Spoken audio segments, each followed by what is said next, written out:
Halo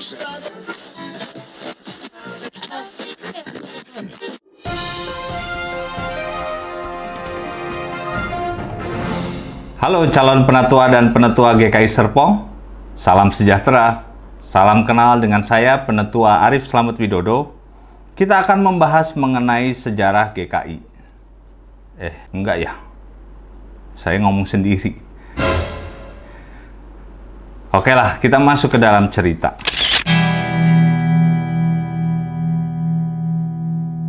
Apa yang Bapak Ibu bayangkan waktu mendengar kata sejarah? Suka? Atau biasa saja? Atau ngantuk waktu sekolah dulu? Buat yang suka ngantuk kalau dengerin sejarah, yuk siapin kopi sama cemilannya. Bapak Ibu tentu masih ingat kan keadaan Pulau Jawa pada masa abad ke-19 yang tentu saja masih diduduki oleh Belanda, baik pada masa VOC maupun pemerintahan Belanda. Tidak ada perhatian yang cukup terhadap usaha pekabaran Injil. Gereja Belanda saat itu hanya mengurusi orang Kristen dan pribumi dari Indonesia Timur. Sampai pada tahun 1850 di Pulau Jawa, orang Tionghoa bukanlah sasaran pekabaran Injil. Kala itu, pekabaran Injil lebih fokus pada suku-suku Jawa dan Sunda. Nah, ini nih beberapa sending di Pulau Jawa pada abad 20. Diingat-ingat ya Bapak Ibu, bakal nongol lagi soalnya nanti. Pengelompokan sending di Tanah Jawa abad 20. Sending oleh gereja, sending dengan pengakuan iman. Sending non-gereja, sending tanpa pengakuan iman. Sendeling NZV dan ZGKN telah bekerja di lingkungan orang Sunda dan Jawa. NZV telah bekerja di Jawa Barat sejak 1863 di lingkungan orang-orang Sunda di Jawa Barat. ZKGN telah memulai pekabaran Injilnya sejak 1892 di kalangan orang-orang Jawa di Jawa Tengah. BFM dari Amerika sejak 1905 mengarahkan pekerjaannya di antara masyarakat Tionghoa yang dimulai di Batavia, Bogor, Surabaya, dan lainnya. Gerakan pekabaran Injil sebelum Perang Dunia Pertama. Sendeling DZV melakukan pekabaran Injil di antara orang-orang Tionghoa di Jawa Tengah, khususnya di sekitar Gunung Muria. Sendeling BFM membuahkan beberapa jemaat Tionghoa, misalnya di Batavia, Mangga Besar, Tanah Abang, Gang Ketapang, dan Bogor. Pekabaran Injil oleh orang Tionghoa. Kebijakan yang ada saat itu bahwa pekabaran Injil kepada orang-orang Tionghoa harus dilakukan oleh tenaga-tenaga penginjil Tionghoa sendiri. Sebuah badan sending berhasil menghadirkan Gan Kue 1815 sampai dengan 1873, seorang dari Amoy, sebuah kota di Cina yang memiliki tugas utama di Batavia. Kemudian ia mulai mengarahkan pekabaran Injilnya ke kota lain seperti Cirebon, Tegal, Semarang, Ambarawa, Salatiga, Surakarta, Magelang, Pasuruan, dan Probolinggo.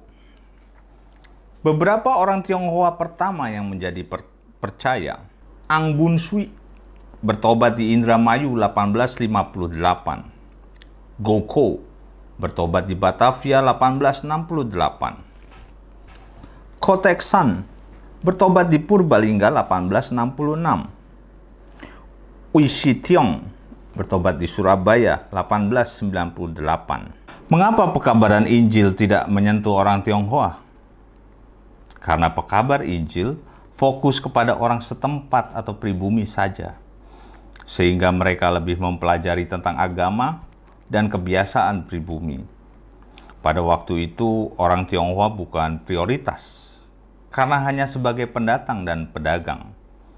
Lagi pula mereka lebih condong kepada kepercayaan terhadap leluhur mereka sendiri. Pekerjaan pandangan orang Kristen Tionghoa.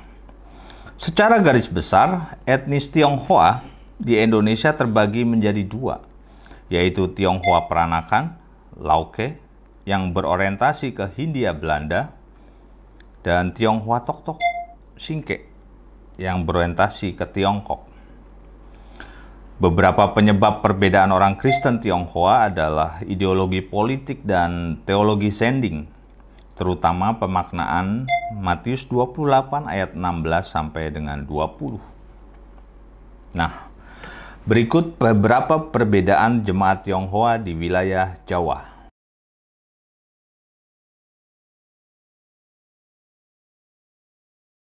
Sampai di sini sudah mudeng atau sudah mumet Bapak Ibu? Jangan mumet dulu ya, karena kita akan lanjut ke part 2. Silakan Linda. Siap Pak Arif. Halo, salam kenal Bapak Ibu. Saya Penatua Linda Mait akan menceritakan sejarah awal tentang, tunggu dulu, agak belibet, Tionghoa Ki To Ka Hue. Nah, 2 tahun saya jadi penatua baru bisa ngomong ini. Supaya nggak beribet Bapak Ibu, kita akan singkat saja jadi THK TKH. Nggak kalah ribet juga. Oke, cerita ini akan berlanjut sampai ke penyatuan GKI. Bapak Ibu sudah siap? Yang mau sambil nyetir, sambil ngopi, sambil nyuci, sambil nyetrika, boleh banget. Asalkan jangan sambil ngantuk. Yuk kita lanjut ceritanya. Kita mulai dari sejarah singkat GKI SW Jawa Timur. Hayo, masih pada inget nggak tadi yang diceritain Pak Arif? Siapa tokoh yang memulai pekerjaan PI di Jawa Timur? Iya bener banget, lupa pastikan. Saya ingetin lagi deh, karena namanya susah, pelan-pelan ya. Tokoh yang berperan besar adalah Ui Sui Tiong yang memulai di Sidoarjo pada tahun 1894. Yang juga bersama dengan BFM, yang dari mana tadi Bapak Ibu? Pasti lupa lagi kan? Badan Sending dari Amerika, sebagai hasil dari pekabaran Injil yang dilakukan oleh tenaga-tenaga dalam dan luar negeri. Di Jawa Timur pada tanggal 22 Februari 1934, berdirilah gereja yang dalam perkembangannya kemudian disebut Gereja Kristen Indonesia Jawa Timur atau THK TKH Jawa Timur. Sekarang kita lompat ke sejarah singkat GKI SW Jawa Barat. Dengan tokoh besar yang berperan adalah Ang Bun Sui yang tinggal di Indramayu pada tahun 1858. Jemaat Tionghoa asuhan NZV dan Sending Metodis bersatu dan berdiri sendiri menjadi Tionghoa Ki To Ka Hue Jawa Barat. Pada 24 Maret 1940 yang dalam perkembangannya kemudian disebut Gereja Kristen Indonesia Jawa Barat. Nah, kita lanjut nih Bapak Ibu ke daerah asal saya, di Jawa Tengah.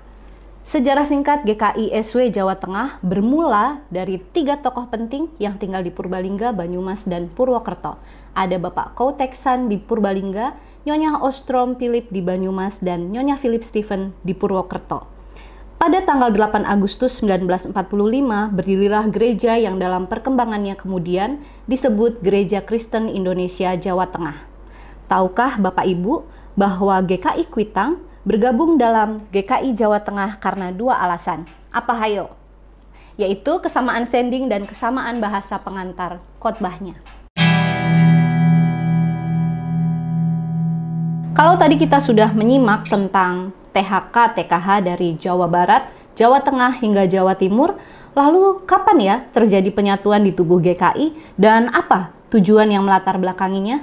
Yuk kita masuk ke cerita upaya penyatuan ini yang sebenarnya telah dimulai sejak tahun 1926, di mana orang-orang Kristen Tionghoa merindukan memiliki satu gereja sendiri. Bapak Ibu, konsentrasi ya, karena cerita ini akan panjang sekali. Yuk, mari kita simak beberapa upaya penyatuan berikut ini.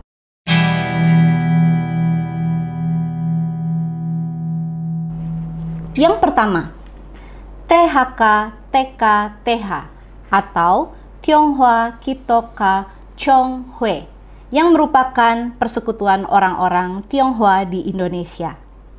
Yang kedua, THK TKH yang lebih dikenal dengan konferensi atau pembentukan Bond Kristen Tionghoa yang nantinya akan lebih sering disebut BKT pada 23 sampai 27 November 1926 di Cipaku, Bogor.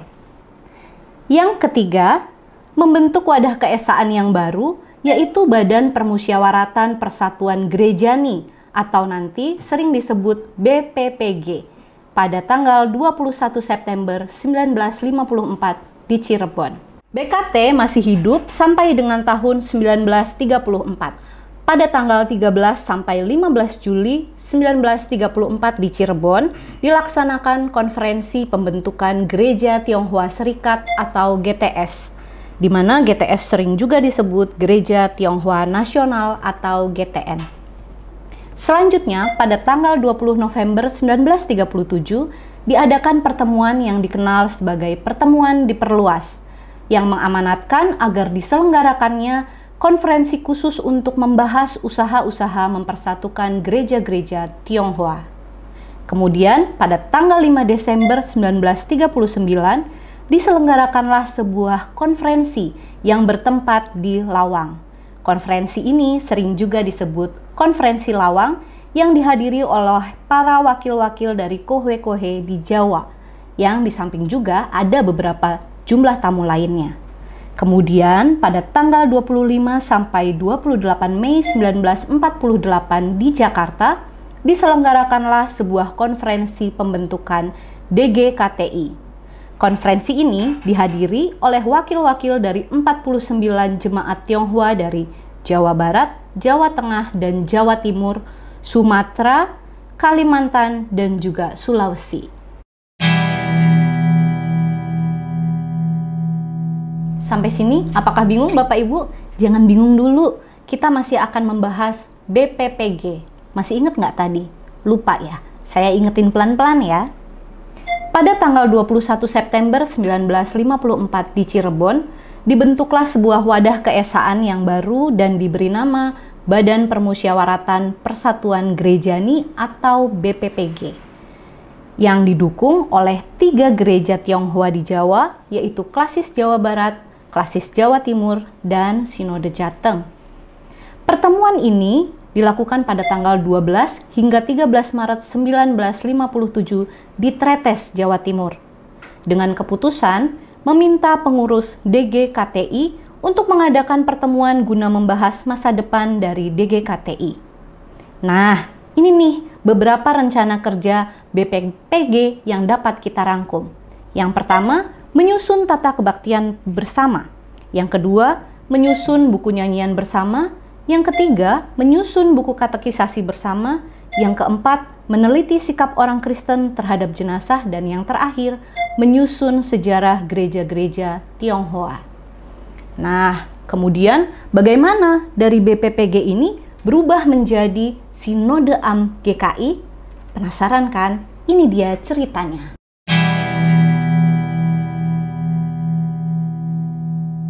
Kita mulai dari prakondisi Sinode Am GKI. Ketiga THK TKH mengubah dirinya menjadi GKI.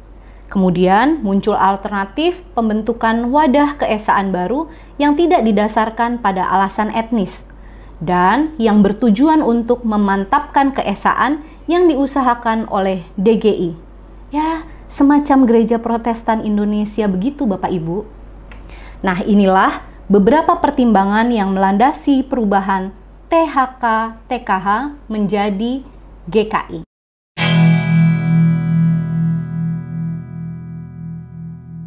Yang pertama, gereja harus menemukan dirinya di tengah kehidupan suatu bangsa di mana ia hidup. Yang kedua, hampir seluruh anggotanya adalah warga negara Indonesia dan berbahasa Indonesia. Yang ketiga, gereja menyadari bahwa dirinya harus terbuka bagi semua golongan etnis yang dalam konteks Indonesia harus terbuka bagi segala golongan kesukuan.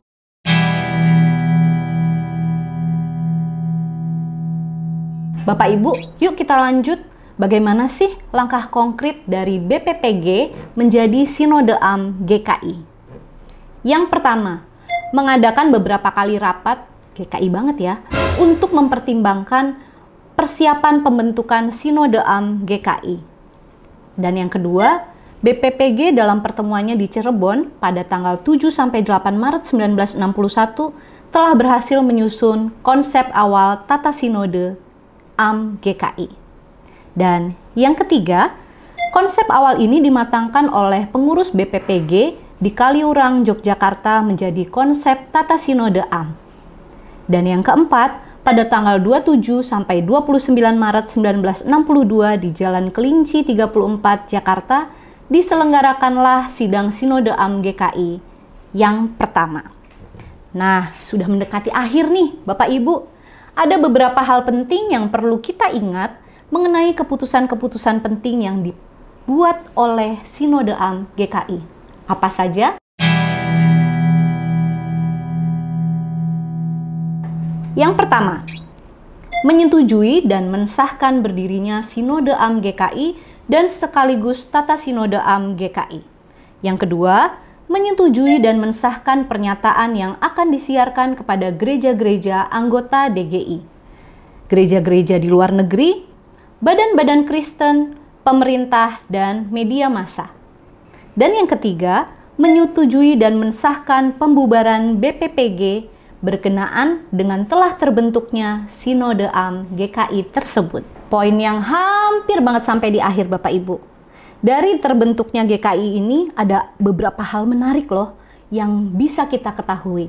Yang pertama, dalam pertemuan raya keempat dan sidang Sinode AM GKI ke-6 pada tanggal 8-10 Agustus 1984 di Salatiga, dicetuskanlah sebuah ikrar penyatuan GKI dan sebagai salah satu motor penggerak semangat penghayatan penyatuan itu juga. Lalu yang kedua, menetapkan himne Sinode AM GKI, yaitu udah tahu dong yang udah sering kita nyanyi, Berderaplah Satu. Karya Pendeta Hosea Abdi Widiadi sebagai salah satu motor penggerak semangat penyatuan. Yang ketiga, pada tanggal 26 Agustus 1988, ketiga gereja tersebut mengikrarkan diri menjadi satu gereja dengan nama GKI atau Gereja Kristen Indonesia. Dan yang keempat, GKI merupakan penyatuan dari ketiga sinode yang akhirnya menjadi sinode wilayah. Dan yang terakhir, pada tahun 1994, GKI yang sudah menyatu menyatakan diri menjadi satu dan ada konsekuensi untuk itu, bahwa GKI akan kehilangan jumlah suara dalam PGI. Dari yang masing-masing mempunyai suara, sekarang menjadi hanya 2 suara saja.